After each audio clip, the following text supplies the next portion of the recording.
खतरा तो हम लोग सबको उनसे है जो पहले अपना सोचते हैं, सेल्फिश लोग।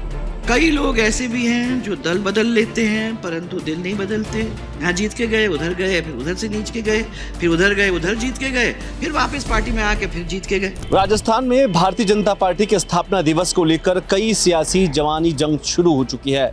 पूर्व मुख्यमंत्री वसुंधरा राजे ने एक और उन कार्यकर्ताओं के साथ तमाम नेताओं को आड़े हाथों लिया जिन्होंने अक्सर पार्टी छोड़कर दूसरी पार्टी का दामन थामा था। वसुंधरा राजे ने जिस तरीके की बयानबाजी की उससे कई राजनीतिक हलकों में चर्चा शुरू हो चुकी है। अब चर्चा यह है कि वसुंधरा राजे आखिरकार अपने भाषण के दौरान किस पर निशाना साध रही थी। क्या मुख्यमंत्री भजनलाल शर्मा पर उनका निशाना था या पार्टी में बैठे हुए तमाम और लोगों पर? क्योंकि हाल ही में हमने देखा कि जो उनके धुर विरोधी रहे हैं, चाहे से वो घनश्याम तिवारी रहे हो, किरोड़ी लाल मीणा रहे हो, वो भी मंच पर शामिल थे। लेकिन इस दौरान उन दोनों के शामिल होने के बावजूद वसुंधरा राजे ने तमाम कयासों के बीच में चर्चा छेड़ी। उन्होंने साफ तौर पर कहा कि कई लोग ऐसे हैं जो सेल्फ रेस्पेक्ट पर काम करते हैं, पार्टी के लिए काम नहीं करते हैं और पार्टी के लिए विशेषकर उनका कोई रुझान नहीं होता है और सिर्फ खुद के लिए वो काम करना पसंद करते हैं। वसुंधरा राजे ने ये भी कहा कि उन तमाम लोगों को राजनीतिक नियुक्तियां मिलनी चाहिए जो संगठन के लिए काम करते हैं। हालांकि उन लोगों को पार्टी में जगह नहीं मिलनी चाहिए जो अक्सर दल बदलते हैं। दल बदलू जो राजनीति राजस्थान में चर्चाओं में रही है उन पर अक्सर चर्चा हुई है, क्योंकि हाल ही में हमने देखा कि जब राजस्थान के विधानसभा चुनाव हुए तो कई विधायक जो थे वो राजस्थान की भारतीय जनता पार्टी की में शामिल हुए, दूसरी और कांग्रेस में कई बीजेपी के नेता शामिल हुए। ये अक्सर रिवाज रहा है राजस्थान में। हर 5 साल में जब अमूमन जिनकी सरकार बनने वाली होती है तब विधायक एक दूसरे के पाले में जाते रहते हैं।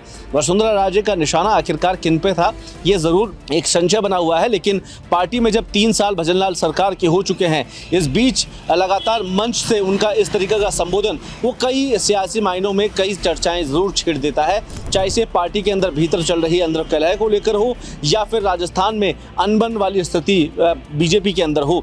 हमने देखा कि जिस तरीके से 3 साल पहले मुख्यमंत्री भजनलाल शर्मा का नाम पर्ची में आया, उसके बाद एकाएक उनका जो रिएक्शन था वो पार्टी में एक बार चर्चा का विषय बना, राजस्थान में चर्चा का विषय बना। उसके बाद वसुंधरा राजे कहीं ना कहीं जो एक्टिव मोड में नजर नहीं आई और अंतर विधानसभा चुनाव जब हुए तो वसुंधरा राजे खुलकर मुख्यमंत्री के साथ में नजर आई।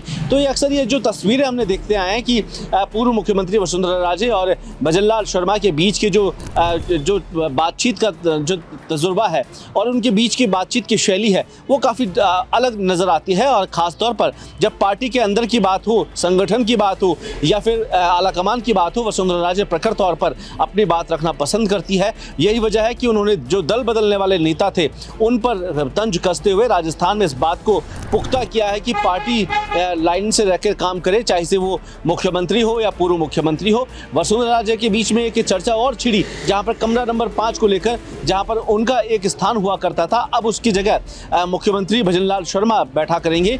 ये कहीं ना कहीं एक राजस्थान भाजपा में चर्चा का विषय जरूर बना है कि क्या अंदरूनी कलह भाजपा के अंदर फिर से शुरू हो गई है, क्या वसुंधरा राजे बनाम भजनलाल शर्मा, ये तमाम कयासों के बीच में चर्चा का विषय जरूर छिड़ा है। क्योंकि हाल ही में मंत्रिमंडल विस्तार भी होना है, क्या किन्हें जगह मिलेगी, क्या कुछ होना है, ये भी एक चर्चा का विषय जरूर होगा। लेकिन उस बीच में सबसे पहले जब पार्टी के स्थापना दिवस होता है उस बीच में चर्चाएं कहीं ना कहीं अलग चर्चा जोर पकड़ लेती है। कैमरा पर्सन त्रिलोक के साथ कुलदीप, रिपोर्ट भारत, जयपुर।